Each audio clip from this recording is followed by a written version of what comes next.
ஓம் சங்கரானந்தாய வித்மஹே பிரம்மஸ்வரூபாய தீமஹி தன்னோ சத்குரு பிரஜோதயாத். இப்போ நம்ம அனன்ய பக்திங்கிற தலைப்பில் நம்ம எல்லாரும் கலந்து தான் உரையாட போகிறோம். இதில் நம்ம எல்லாருக்குமே பக்திங்கிறத பற்றி பொதுவாக ஒரு புரிதல் இருக்கும். அதெல்லாம் என்னன்னு பார்க்கலாம்.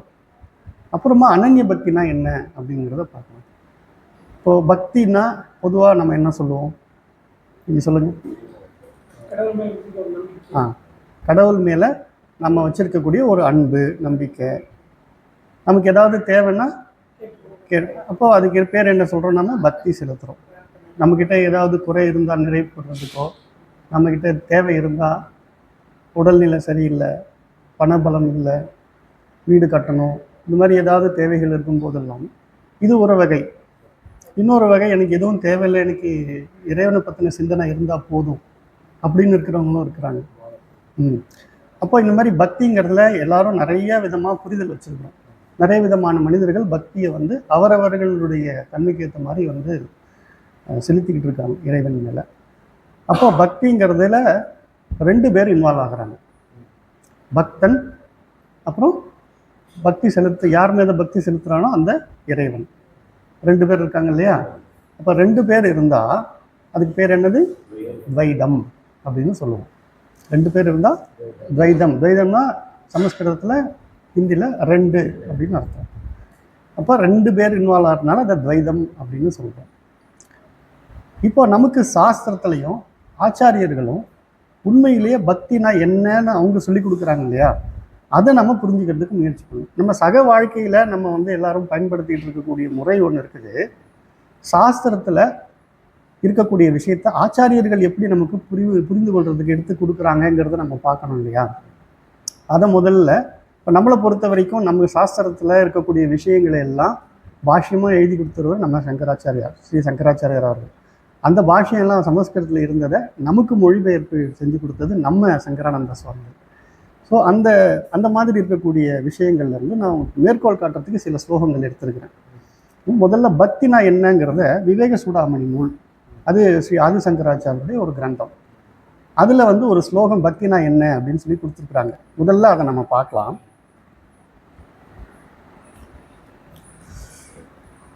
மோக்ஷ காரண சாமக்ரியாம் பக்திர் ஏவ கரீயசி ஸ்வஸ்வரூப அனுசந்தானம் பக்திர் இதி அபிதீயதே. இந்த ஸ்லோகத்தினுடைய பொருள் ரொம்ப சிம்பிள். மோட்சத்திற்கு காரணமாக இருக்கும் சாதனங்களுள் பக்தியே சிறந்தது. இப்போ பொதுவாக ஒவ்வொருவர்களும் பக்தி செலுத்துறதுக்கு காரணம் நிறைய இருக்குதுன்னு நம்ம பார்க்குறோம். ஆனால் சாஸ்திரங்கள் நமக்கு மனிதனுக்கு முக்கிய தேவை எதுன்னு மோட்சத்தை பற்றி தான் பேசுது.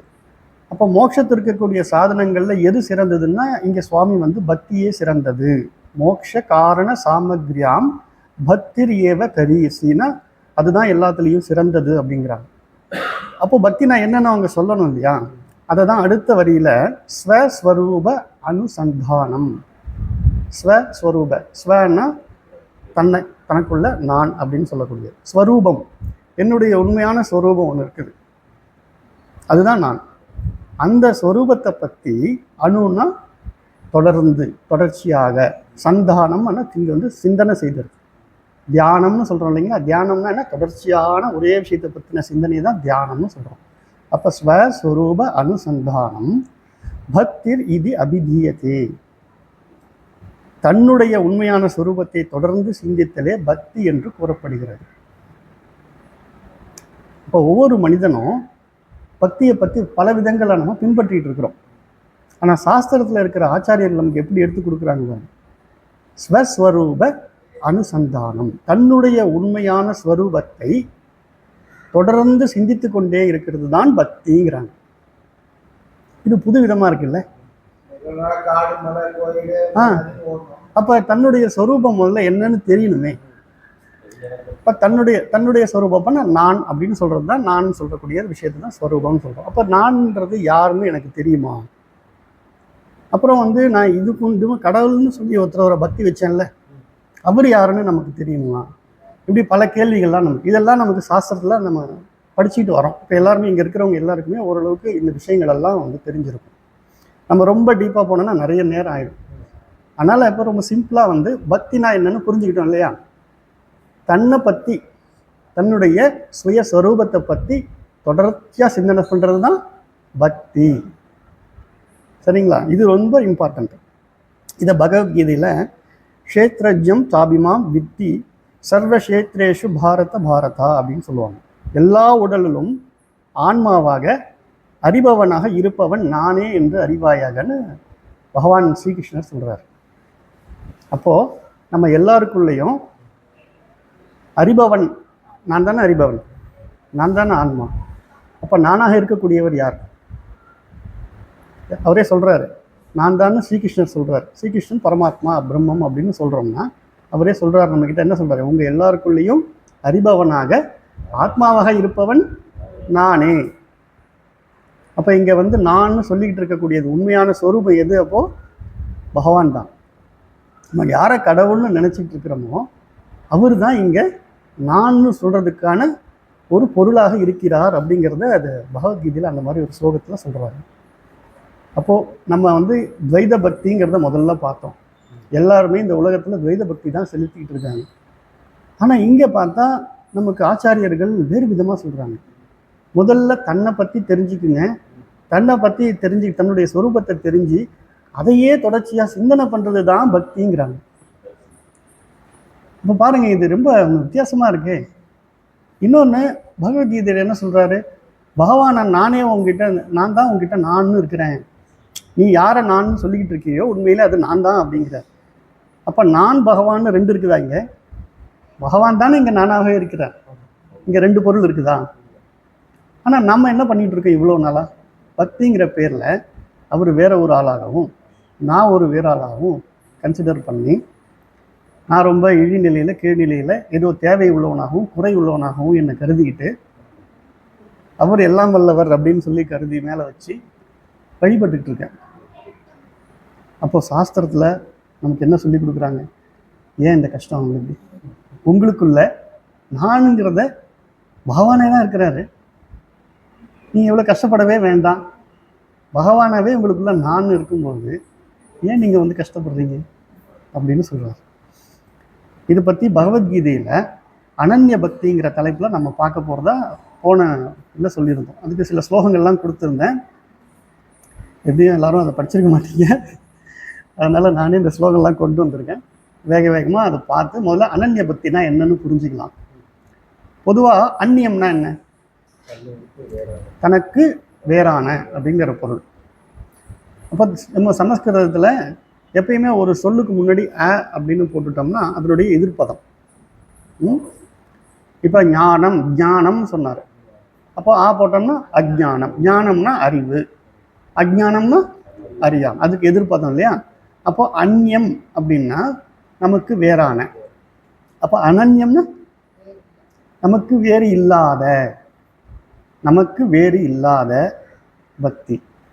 இப்போ நாம் வந்து பக்திங்கிறதுனுடைய டெஃபினிஷனாக பார்த்துட்டோம். பகவத்கீதையில் ஒரு ஸ்லோகத்தில் பகவானே உங்களுக்குள்ள நானாக இருக்கிறதே பகவான் ஆகிய நான் தான்ப்பா அப்படின்னு சொல்லி கொடுத்துட்டார். இப்பயே உங்களுக்கு ஓரளவு புரிஞ்சிருக்கும். அப்போ அனன்ய பக்தினா என்ன? யார் ஒருத்தர் பகவான் தான், அதாவது ஆத்மா பிரம்மம் தான் இங்கு நானாக இருக்கிறது அப்படின்னு தெரிஞ்சு அது பற்றியே தொடர்ந்து சிந்தனையில் இருந்தாங்கன்னா அவங்க தான் உண்மையான பக்தி செய்கிறாங்க. புரியுதுங்களா? அப்போ அனன்ய பக்தினா தனக்கு வேறில்லாத ஒன்றின் மீது பக்தி செலுத்து. பக்தினா என்ன சொல்லியிருக்கிறோம்? ஸ்வஸ்வரூப அனுசந்தானம் அப்படின்னு சொல்லியிருக்கோம். அப்போ தன்னை பற்றி, தன்னுடைய ஸ்வரூபத்தை பற்றி தொடர்ச்சியாக சிந்தனை செய்துக்கிட்டு இருக்கிறது தான் பக்தி. அதுலேயும் தன்னை பற்றி சிந்திக்கிறதுனால தனக்கு வேறில்லாத ஒரு பொருளை தானே சிந்திக்கிறோம். அதையே நம்ம சிறப்பாக அனன்ய பக்தின்னு சொல்லலாம் இல்லையா? இதை தான் வந்து நமக்கு பகவத்கீதையில் சில ஸ்லோகங்களில் நம்ம எடுத்து காட்டியிருந்தோம். அது பார்க்கலாம். அந்த ஸ்லோகம் பாருங்க. அனன்யா சிந்தையோ மாம் ஏ ஜனாக பர்யுபாசதே தேஷாம் நித்யாபியுக்தானாம் யோகக்ஷேமம் வகாம்யகம். இங்கே பாருங்க, அவர் என்ன பொழிப்புரை கொடுக்குறாரு பாருங்க, நம்ம சுவாமி கொடுத்துருக்கிறது. வேறு எதிலும் நாட்டமில்லாது பகவான் ஒருவிடமே அனன்ய பிரேமை கொண்டவர்களான எந்த பக்தர்கள் பரமேஸ்வரனான என்னை தியானித்து கொண்டு எவ்வித பயனையும் எதிர்பார்க்காமல் உபாசிக்கின்றனரோ, இடைவிடாது என்னையே நினைத்து கொண்டிருக்க அவர்களுடைய யோகக்ஷேமத்தை, இந்த யோகக்ஷேமம்னா என்னன்னு நம்ம புரிஞ்சுக்கிட்டு நானே அடைய செய்கிறேன் அப்படிங்கிறார். அப்போ இது யாருக்கு சொல்லப்பட்டிருக்குது? ஒரு தூய்மையான பக்தன். அந்த பக்தனுக்கு நான் யாருன்னு தெரிஞ்சுக்கணும், இறைவன் யாருன்னு தெரிஞ்சுக்கணும், இந்த உலகம் என்ன அப்படின்னு தெரிஞ்சுக்கணுங்கிற அறிவு ஆர்வம் இருக்கக்கூடிய ஒரு பக்தன். அவனுக்கு ஆனால் என்னன்னு தெரியல. அப்போ என்ன பண்ணுறான்? நமக்கு தெரிஞ்சது இங்கே கடவுள்களை நிறைய பேர் வச்சுருக்காங்களே, அதில் பகவானை கிருஷ்ணரை நம்ம கும்பிடலாம் அப்படின்னு சொல்லி அவர் உபாசனை பண்ணுறார். ஆனால் உபாசனை பண்ணுற மெத்தடில் அவர் என்ன சொல்கிறாருன்னா அனன்ய பிரேமை அப்படிங்கிற ஒரு வேர்டு இங்கே போடுறார். அப்போது நம்ம ஏற்கனவே சொன்னதை புரிஞ்சுக்கிட்டு இருக்கோம். என்னென்னா பகவான் தான் இங்கு நானாகவே இருக்கிறார். அப்போ நான் பகவானை தெரிஞ்சுக்கணுன்னா எங்கே போய் தெரிஞ்சுக்கணும்? எனக்குள்ளவே என்ன தெரிஞ்சுக்கிட்டாலே பகவானை தெரிஞ்சுக்கிட்ட மாதிரி தான். அப்போ என்னை பற்றின சிந்தனையில் நான் இருந்தாலே பகவானுக்கு செய்யக்கூடிய பக்தி, அதுதான் அனன்ய பக்தி, அனன்ய பிரேமை. என் மீது என்ன தெரிஞ்சுக்கிறதுக்காகவே நான் முயற்சி செய்கிறேன்னா அப்போ என் மேலே எனக்கு எவ்வளோ அன்பு இருக்கணும்? நம்ம இந்த உலகத்தில் செய்யக்கூடிய அத்தனை காரியங்களும் எதுக்காக செய்கிறோம்? நம்ம சுகமாக இருக்கணுங்கிறதுக்காக செய்கிறோம். ஏன்? நம்ம மேலே நமக்கு அவ்வளோ பிரியம், நம்ம மேலே தான் நமக்கு பிரியம் இருக்குது. உண்மை பார்த்தீங்கன்னா நம்ம மேலே தான் நமக்கு பிரியம் இருக்குது. இன்னொருத்தவங்க மேலே நம்ம அன்பு காட்டுறோம்னு சொல்கிறது கூட நம்ம மேலே இருக்க பிரியத்தாக தான். அப்போது நம்ம நம்மளை திருப்திப்படுத்திக்கிறதுக்காக இன்னொருத்தவங்க மேலே அன்பு காட்டும். இதெல்லாம் சகஜமாக இருக்கக்கூடிய விஷயம். இதெல்லாம் உங்களுக்கு புரியும். அப்போ இந்த அனன்ய பிரேமைங்கிறதுடைய பொருளை நம்ம இப்படி தான் புரிஞ்சுக்கணும்.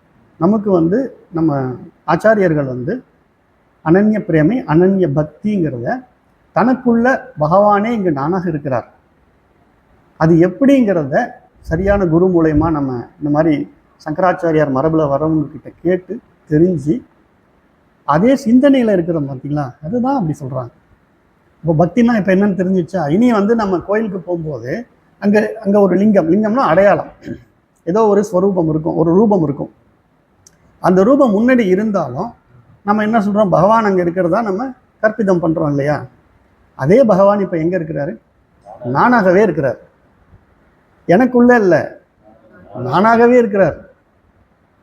ஆனால் நான் எப்படின்னு தெரிஞ்சுக்கணும்ல.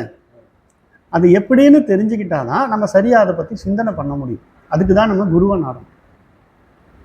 அப்போ இந்த மாதிரி பொருள் சொல்லக்கூடிய வழியில் வர்றவங்க தான் நம்ம சங்கரானந்தா சுவாமி.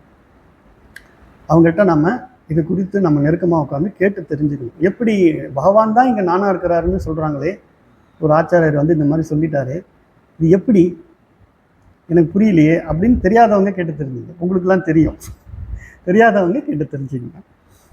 அப்போ பாருங்கள், அதுலேயும் பாருங்கள், எவ்வித பயனையும் எதிர்பாராமல் எப்போ பகவானே இங்கே நான் இருக்கிறாருன்னு தெரிஞ்சதுக்கப்புறம் இந்த உலகத்தில் எந்த பயனை போய் நாட போகிறோம்? எல்லாத்தையும் கொடுக்க வல்ல, எல்லா துயரையும் நீக்க வல்ல பகவானே இங்கே நானாக இருக்கிறார். இதுக்கப்புறம் நம்ம எதையா நாடி செல்ல வேண்டிய அவசியம் இருக்குமா? கவலைப்படாதீங்க, அந்த சிந்தனையிலே இருங்க. நீங்கள் மோட்சம் அடைகிறதுக்காக வேண்டிய எல்லா வசதி வாய்ப்புகளையும் நானே ஏற்படுத்தி கொடுக்குறேன் அப்படிங்கிறது தான் ஒரு உறுதிமொழியாக நமக்கு சொல்கிறாரு. அப்போ அதுக்கு என்ன வேணும்? அனன்ய பக்தி வேண்டும். அனன்ய பக்திக்கான விளக்கத்தை நம்ம பார்த்துட்டோம். இது முக்கியமான ஒரு ஸ்லோகம். இனி அடுத்த ஸ்லோகம் பார்க்கலாம். நாஹம் வேதை நா தபசா ந தானேன ந ச இஜ்ஜயயா சக்ய ஏவம் விதஹ திருஷ்டும் திருஷ்டவான் அசி மாம் யதா. இங்கே அனன்யங்கிற வேர்டை யூஸ் பண்ணல, ஆனால் அதுக்கு ஒரு முக்கியமான வெயிட்டேஜ் இந்த ஸ்லோகம் கொடுக்குது. இப்போ நமக்கு அந்த குருஷேத்திர போர் நடந்துட்டுருக்கிற நேரத்தில் அர்ஜுனனுக்கு அவர் தன்னுடைய விஸ்வரூப காட்சியை காமிக்கிறார்.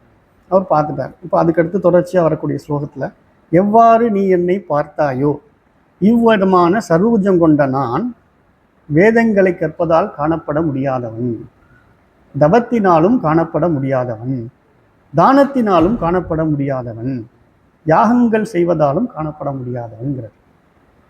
பொதுவாக மக்கள் எல்லாமே இதுதானே செஞ்சுக்கிட்டு இருக்காங்க இப்போ. அப்போ பகவானை இவர்களால் காண முடியாது. அது என்ன, வேதங்கள் தான் நம்ம பிரமாணம் சொல்லிட்டு இருக்கோமே அப்படின்னா இதனுடைய பொருள் என்னன்னா, இந்த உலகத்தில் வேதங்களை மனப்பாடம் செய்து மந்திரங்களாக சொல்லிக்கிட்டு இருக்கிறவங்க நிறைய பேர் இருக்கிறாங்க இல்லையா. ஒரு வேதத்தினுடைய லட்சியார்த்தத்தை தெரிஞ்சுக்கணும். இப்போ நம்ம வந்து மகா வாக்கியங்கள்னு சொல்கிறோம். அகம் பிரம்மாஸ்மி, தத்துவமசி, பிரம்மம் சத்தியம், ஜெகத் மித்யா. இது எல்லாருக்குமே நேரடியாக பார்த்தா ஒரு பொருள் புரியும். ஆனால் அதனுடைய லட்சியார்த்தம்னு ஒன்று இருக்குது. அதை வந்து சரியான குருக்கிட்ட தான் நம்ம கேட்டு தெரிஞ்சுக்கணும். அந்த மாதிரி லட்சியார்த்தங்களை வந்து சரியாக வேதாந்தத்தில் இருக்கக்கூடிய லட்சியார்த்தத்தை புரிஞ்சிக்காம வேதத்தை வெறும் மந்திரங்களாக ஓதிக்கொண்டிருக்கிறதுனால எந்த பயனும் இல்லை. தவம் செய்கிறது. தவம்னா என்ன? ஒரே விஷயத்துக்காக தொடர்ச்சியாக முயற்சி செஞ்சுக்கிட்டே இருக்கிறது, விடாப்பிடியா. இப்போ தவம். தானத்தினாலும் எந்த விதமான தானம் செய்தாலும் பகவானை பார்க்க முடியாதுங்கிறார். யார்? பகவானே சொல்கிறார். யாகம் செய்கிறதாலையும் காண முடியாதுப்பா. நீ எந்த உபாசனை செய்தாலும் சரி, யாகம் செய்தாலும் சரி, நீ வேதத்தையே திரும்ப திரும்ப சொல்லிக்கிட்டு இருந்தாலும் சரி, என்னை பார்க்க முடியாது. இப்போ யாரால் பார்க்க முடியும்? அடுத்த ஸ்லோகம். பக்தயா தூ அனன்யயா சக்ய அகம் ஏவம் விதே அர்ஜுன ஞாத்தும் திருஷ்டும் ச தத்வேன பிரவேஷ்டும் ச பரந்தப. இப்போ அர்ஜுனன் பார்த்து கண்டினியூ பண்ணுறார். எதிரிகளை வாட்டுபவனே அர்ஜுனா, இவ்வித சதுர்புஜமுள்ள நான் வேறொன்றை பயனாக கருதாத பக்தியினால் கண்கூடாக காணப்படக்கூடியவன். அப்போ பக்திங்கிறதுனா என்னன்னு பார்த்தோம். அதில் வேறொன்றை பயனாக, இப்போ பொதுவாக நம்ம எல்லாருமே காமிய பக்தி, ஒன்றை விரும்பி தான் பக்தி செலுத்திக்கிட்டு இருக்கக்கூடிய துவைத பாவத்தில் இருக்கிறோம். அப்போ அவர் என்ன சொல்கிறாரு பாருங்க, எதையும் விரும்பாமல் என்னை நோக்கியே என் மீது பக்தி செலுத்தக்கூடிய நிலை. அப்போ என் மீதுன்னா யார் மேலே? நல்லா யோசிச்சு பாருங்க, பகவானே இங்கே நானாக இருக்கிறார். அப்போ என்னுடைய ஸ்வரூபத்தை நான் எப்போதும் அனுசந்தானம் பண்ணிகிட்டு இருக்கணும், அதுதான் பக்தின்னு சொல்லி கொடுத்துட்டாரு. அப்போ நான் என்னை பற்றி சரியாக தெரிஞ்சுக்கிட்டு அதே சிந்தனையில் இருந்தால் தான் இவர் சொல்லக்கூடிய பக்தி. அதுதான் அனன்ய பக்தி அல்லது நிஷ்காமிய பக்தின்னு சொல்லலாம். காமியம்னா விருப்பத்துக்கு, தன்னுடைய விருப்பத்தை நிறைவேற்றுறதுக்காக தனக்கு அந்நியமாக இருக்கக்கூடிய ஒரு இறைவனை வேண்டுறது. அந்த வேண்டுதலே எனக்கு எதுவும் வேண்டாம் பகவானே, உன்னை பற்றி தெரிஞ்சுக்கணும், நீ தான் இங்கே நான் சொல்கிறாங்களே, அது எப்படி அப்படின்னு சிந்தனை பண்ணணும். தெரியலையா? குரு கிட்ட கேட்கணும். நமக்கா தெரியாது, நமக்கு தான் தெரியாதாச்சு. அப்போ தெரிஞ்ச குரு, இந்த மாதிரி பாரம்பரியமாக வரக்கூடிய குரு கிட்ட கேட்டு தெரிஞ்சு அதை திரும்ப நம்ம வந்து எப்போதும் அதே சிந்தனையில் இருக்கணும். அந்த மாதிரி இருக்கக்கூடிய பக்தி தான், பக்தி உள்ளவன் தான் கண்கூடாக என்னை காண முடியும் அப்படின்னு சொல்கிறார். கண்கூடாக காண்றதுன்னா என்ன? இந்த கண்ணால் பார்க்குறதா? ஏன் இந்த கண்ணால் பார்க்க முடியாதா? பார்க்க முடியும். இந்த கண்ணால் பார்க்குறதுல நான் உங்களுக்கு ஒரு உதாரணம் சொல்கிறேன். இப்போ வந்து உங்கள்கிட்ட ஒரு தங்க கட்டி இருக்குது, அதை கொண்டு போய் கொடுத்து பொற்கொள்ளர்கிட்ட நீங்கள் என்ன பண்ணுறீங்க, ஒரு 10 செயின் செஞ்சு கொடுங்க, ஒரு 2 கொலுசு செஞ்சு கொடுங்க, 2 வளையல் செஞ்சு கொடுங்கன்னு கேட்குறீங்க. கொடுத்துட்டாரா? வாங்கி வச்சுக்கிட்டீங்க, செயின்லாம் போட்டுக்கிட்டீங்க. இப்போ இதுக்கு பேர் என்னன்னு கேட்டால் செயின்னு சொல்லுவீங்க, இது வளையல்னு சொல்லுவீங்க, மோதிரம், கம்மல் சொல்லி. ஆனால் உண்மையிலே அது என்ன? போயிட்டு இப்போது கடையில் திரும்ப விற்க போகிறீங்க. இது வந்து எனக்கு ரொம்ப பிடிச்ச செயின்னு, ஒரு 100 ரூபாய் அதிகமாக போட்டுங்கன்னு சொன்னால் அவன் எடுத்துக்குவானா? தங்கத்துக்கு என்ன வேல்யூவோ நீங்களும் அதே தான் கொடுத்து வாங்குவீங்க, அவங்களும் அதே கொடுத்து தான். அப்போ வேல்யூ எதுக்கு பார்க்குறோம்? நம்ம ஆதாரப்பொருள்னு ஒன்று இருக்குது. ஒரே விஷயத்தை ஆதாரப்பொருளாகவும் பார்க்குறீங்க, அது மேலே இருக்கக்கூடிய நாமரூபமாகவும் பார்க்குறீங்க. நாமரூபங்கிறது செயின், வளையல், அது ஒரு உருவம் தானே. தங்க கட்டியாக இருந்தது, இப்போ என்ன ஆயிடுச்சு? செயின் ஆயிடுச்சு. செயினுங்கிறது ஒரு உருவம், அதுக்கு ஒரு பேர். ஆனால் உண்மையில் அது என்னது? தங்கம். அதுபோல் இங்கே எல்லாமே பிரம்மம் தான் இருக்குது. அதை நாம் எல்லாம் நாமரூபமாக இந்த கண்ணால் பார்க்கணும். இது உங்களுக்கு புரிஞ்சிடுச்சுன்னா அப்போ உங்களுக்கு எப்படி தெரியும்? உருவமாகவே தெரிந்தாலும் உங்கள் அறிவில் உங்களுக்கு இது பிரம்மந்தான் அந்த பிரம்மன் தான் இங்கே நானாக இருக்கிறது அப்படின்னு இதை நம்மளால் சிந்தனை செய்ய முடியுமா முடியாதா? இப்படி சிந்தனை செய்தாலே இப்போ நீங்கள் பக்தியில் இருக்கீங்க, அனன்ய பக்தியில் தான் இப்போ இருக்கீங்க. சிந்தனை செய்கிறீங்க இல்லையா, இப்போ அனன்ய பக்தி நிறைஞ்சு இருக்குது. இப்போ நீங்கள் எல்லாருமே அனன்ய பக்தியில் நிறைஞ்சிருக்கிறதுனால பார்க்கும் இடம் எங்கும் எல்லாமே என்னவா இருக்கு? பிரம்மத்தை தவிர, அதாவது தன்னை தவிர வேறு எதுவும் இல்லை. இவ்வளோ அழகாக சொல்லி கொடுக்குறாரு. அப்போது இந்த மாதிரி பக்தி செய்தாலும் என்னை பார்க்க முடியும் அப்படி மட்டும் நினச்சிடாதீங்க. தத்துவ ரீதியாக அறியவும் படவும் கூடியவன். இப்போ நான் பக்தியே இல்லாத ஒருத்தவனால என்னால் தெரிஞ்சுக்க முடியாதுங்களா சுவாமி? கவலைப்படாதீங்க, தத்துவ ரீதியாக தெரிஞ்சுக்கலாம். அது என்ன தத்துவம்? தத்துவம் அப்படின்ற சொல்ல பார்த்தோம்னா, தத்துனா அது, துவம்னா அதனுடைய சாராம்சம், சாராம்சம்னா ஆதாரம் அப்படின்னு பொருள். எந்த ஒரு பொருளை நீங்கள் இந்த உலகத்தில் எடுத்தாலும் அதுக்கு ஆதாரமாக இருப்பது எதுன்னு பார்த்து, இப்போ நான் சொன்னேன் இல்லையா, எந்த நகையை எடுத்தாலும் அதுக்கு ஆதாரம் எது? தங்கம். இந்த உலகத்தில் இருக்கிற நீங்கள் எந்த பொருளை பகுத்துக்கிட்டே போனாலும், சுவாமி இன்னைக்கு காலையில் கூட சொன்னாங்க இல்லையா, பகுத்துக்கிட்டே போனீங்கன்னா ஆட்டம்ஸ் வருமா, ஆட்டம்ஸ் உள்ளே போனீங்கன்னாக்கா புரோட்டான் நியூட்ரான் எலக்ட்ரான் வருமா, அதுக்குள்ளே என்ன பண்ணி கடைசியாக குவார்க்கில் போய் நிற்குது. அந்த குவார்க்குக்கும் பின்னாடி என்ன இருக்கும்? பிரம்மன் தான் இருக்கும். அப்போ எல்லாத்துக்கும் ஆதார பொருளாக இருப்பது நம்ம பார்க்கறதுக்கே இப்படி பலவித ரூபங்களில் தெரியுது, நாமங்களை வச்சு நம்ம அழைக்கிறோம். இப்படி தத்துவ ரூபை ஒன்றின் சாராம்சமாக இருப்பதை அறிவால் அறிந்து கொள்ள முடியும். இன்னொரு ஐக்கிய பாவத்தால் என்னிடம் ஒன்றிவிடவும் முடியும். ஒன்றுதுன்னா ரெண்டு பொருள் இருந்து அது ஒன்றா வருது கிடையாது. அவர் ஏற்கனவே என்ன சொல்லிட்டாரு? பகவானாகிய நானே ஆன்மாவாக அறிபவனாக இருக்கிறேன் எல்லாரிடத்துலையும். இப்போ நான் ஒன்றணுமா? ஏற்கனவே நான் அதுதான் அப்படின்னு தெரிஞ்சுக்கிட்டா போதாதான்? போதும் இல்லையா? ஆனால் இது வரைக்கும் நம்ம வாழ்க்கையில் நம்முடைய பழக்கம் எப்படி இருக்குன்னா, துவைத பாவத்திலேயே இருந்துட்டு இருந்துச்சு. பக்தினாலே நம்ம என்ன நினைக்கிறோம்? கோயிலுக்கு போகணும், இல்லை ஏதாவது வீட்டில் ஒரு உருவத்தை வச்சு கும்பிடணும், இல்லை மானசீகமாக ஒரு உருவத்தை சிந்தனை பண்ணணும்னு நம்ம வச்சுருக்கிறோம். ஆனால் பகவான் இங்கே நமக்கு என்ன சொல்கிறாரு? ஸ்வரூப, இது நல்லா ஞாபகம் வச்சுங்க, இந்த ஒரு வாக்கியம் மட்டும் ஞாபகம் வச்சுங்க. ஸ்வரூப அனுசந்தானம். அதனுடைய பொருள் தன்னுடைய ஸ்வரூபத்தை இடைவிடாது இல்லை தொடர்ச்சியாக தியானம் செய்து கொண்டிருப்பவன் அப்படின்றத புரிஞ்சுக்கணும். இது பேர் தான் பக்தி. அப்போ இந்த மாதிரி 3 வழி நமக்கு சொல்றார். இந்த மாதிரி அனன்ய பக்தி பண்றவனா இருந்தாலும், தத்துவ ரீதியாக என்னை அறிந்து கொள்ள வந்தாலும், ஐக்கிய பாவம் நானும் நீயும் வேறல்ல ஒன்றுதான் அப்படிங்கிற அந்த பாவத்துக்கு வந்தாலும், இதுவும் பாருங்க ஞானத்துல தான் உங்களுக்கு தெரிஞ்சுக்க முடியும். எப்படி வளையலும் தங்கமும் வேறா, செயினும் தங்கமும் வேறா, ரெண்டும் இப்போ 2 பொருள் வேற வேறன்னா என்ன பண்ணலாம்? அப்படி பிரித்து எடுத்துடலாம். தங்கத்துலேருந்து வளையலை பிரித்து எடுக்க முடியுமா உங்களால்? செயினை பிரித்து எடுக்க முடியுமா? அப்போ ரெண்டும் வேறு அல்லங்கிறத நீங்கள் புரிஞ்சுக்கிறீங்க இல்லையா? இங்கே நம்ம ஏதோ ஐக்கியமாக பண்ணோம், வளையலையும் தங்கத்தையும் ஐக்கியம் பண்ணோமா, ஒன்றுபட செய்தோமா? அப்படிலாம் கிடையாது. இது அறிவால் புரிந்து கொள்ளக்கூடிய விஷயம். இப்படித்தான் பகவானே இங்கே நானாக இருக்கிறாருன்னு அவரே சொல்லும் பொழுது, அது எப்படிங்கிறத சரியான குரு மூலியமாக நம்ம கேட்டு தெரிஞ்சுக்கிட்டு அதையே தொடர்ந்து சிந்தனை பண்ணணும். இன்னொரு ஸ்லோகம் பார்க்கலாம். ஏது சர்வாணி கர்மாணி மயீச அனன்யஸ்ய மத்பராக அனன்யே நைவ யோகேன மாம் தியாயந்த உபாஸ்யதே. ஆனால் என்னையே கதியாக கொண்ட எந்த பக்தர்கள் எல்லா கர்மங்களையும் என்னிடம் சமர்ப்பணம் செய்து சகுண பரமாத்மாவான என்னையே அனன்யமான பக்தி யோகத்துடன் இடைவிடாது தியானம் செய்து கொண்டு உபாசிக்கிறார்களோ அப்படின்னு நிறுத்துறார். இங்கே நம்ம புரிஞ்சிக்க வேண்டியது என்னென்னா, பிரம்மம் இந்த உலகத்தில் நிர்குண பிரம்மம் சகுண பிரம்மம்னு நம்ம புரிஞ்சுக்கிறோம். நிர்குண பிரம்மங்கிறது ஸ்வரூப நிலையில் இருக்கிறது. சகுண பிரம்மம் அப்படிங்கிறது மாயாவோட கலந்து பரமேஸ்வரனாக இங்கு எல்லாத்தையும் கட்டி ஆளக்கூடிய நிலையில் இருக்கிறது. மாயா பிரகிருத்தியாக வந்தது. பிரகிருதிக்கு 3 குணங்கள் என்னென்னது? சத்துவம், ரஜஸ், தமஸ். தமஸ் தான் இங்கே இருக்கக்கூடிய ஜடப்பொருளாக ஆகியிருக்கு. ரஜஸ் தான் அதுக்கு இயக்கம் கொடுக்கக்கூடியதாக இருக்குது. சத்துவம் அதில் இருக்கக்கூடிய அறிவாக இருக்கிறது.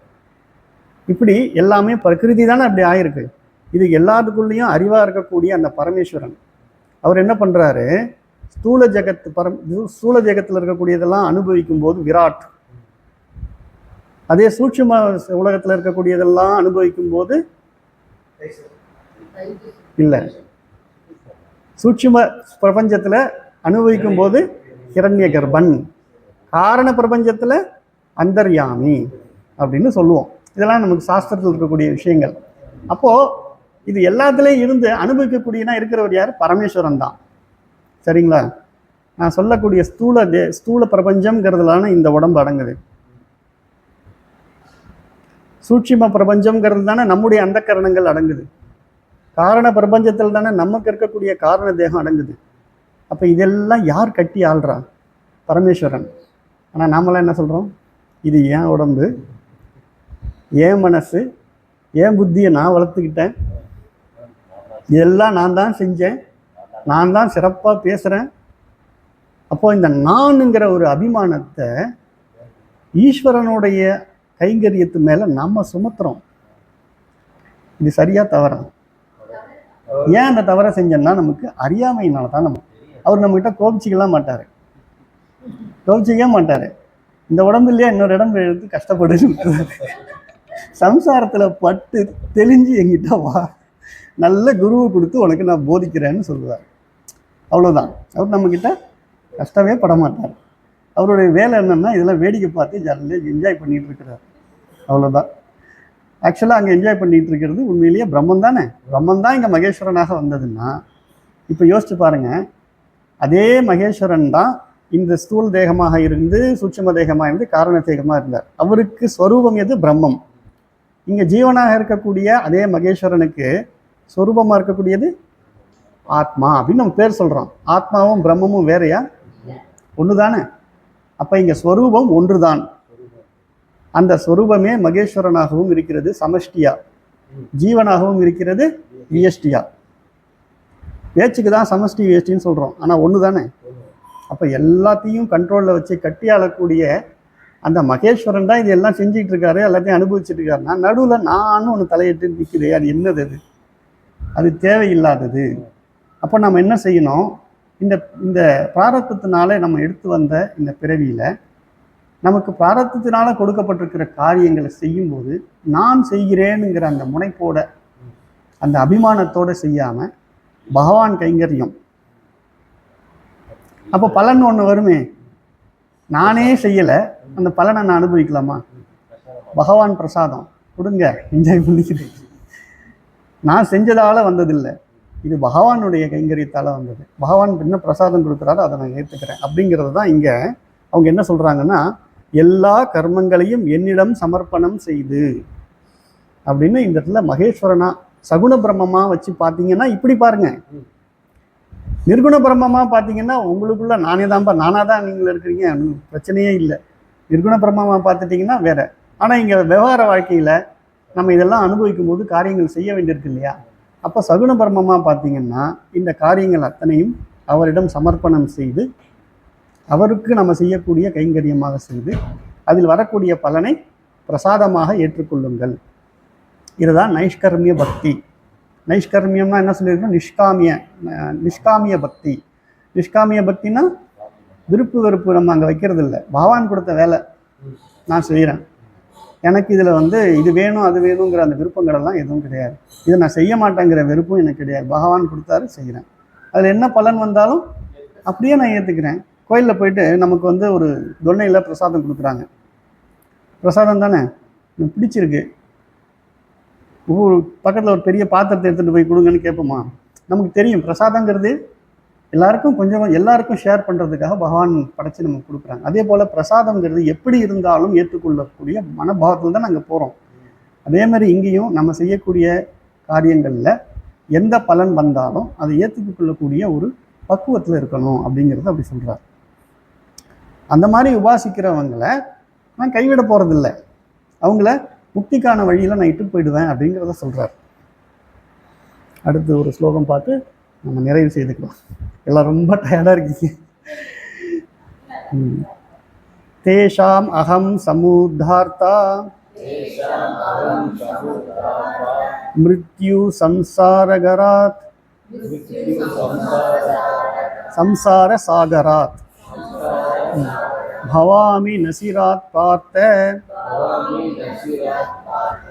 மயி அமி ஆவேஷித சேதசாம்.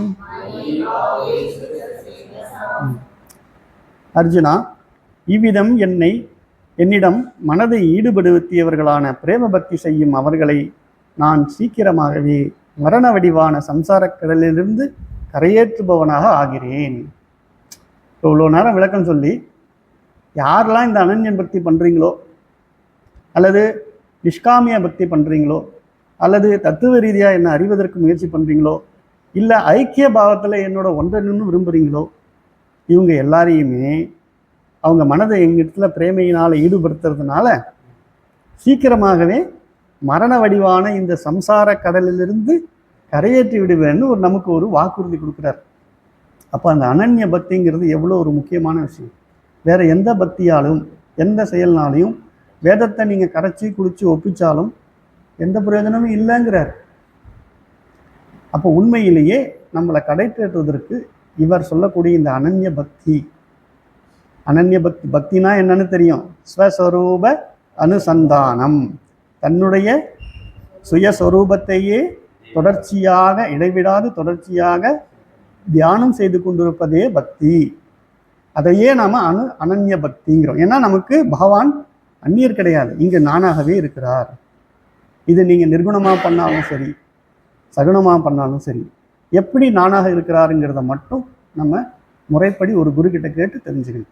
பகவான் தான் இங்கே நானாக ஆத்மாவாக இருக்கிறேன், அறிபவனாக இருக்கிறேங்கிறார். அது எப்படி அவர் சொன்னாருங்கிறதுக்காக நம்ம கண்மூடித்தனமாக பின்பற்றணும்னு கூட அவசியம் இல்லை. நீங்கள் பிரேமை பண்ணுங்க, எப்படின்னு தெரிஞ்சுக்கிட்டு பண்ணிங்கன்னா இன்னும் நல்லாயிருக்கும். சரிங்களா? இதோடு நம்ம அனன்ய பக்தி நிஷ்காமிய பக்தி நிறைவு செய்துக்கலாம். ஓம் பூர்ணமத பூர்ணமிதம் பூர்ணாத் பூர்ணமுதச்யதே பூர்ணஸ்ய பூர்ணம் ஆதாய பூர்ணமேவாவசிஷ்யதே. ஓம் சாந்தி சாந்தி சாந்தி. ஹரி ஓம் ஸ்ரீ குருப்யோ நமः. ஹரி ஓம்.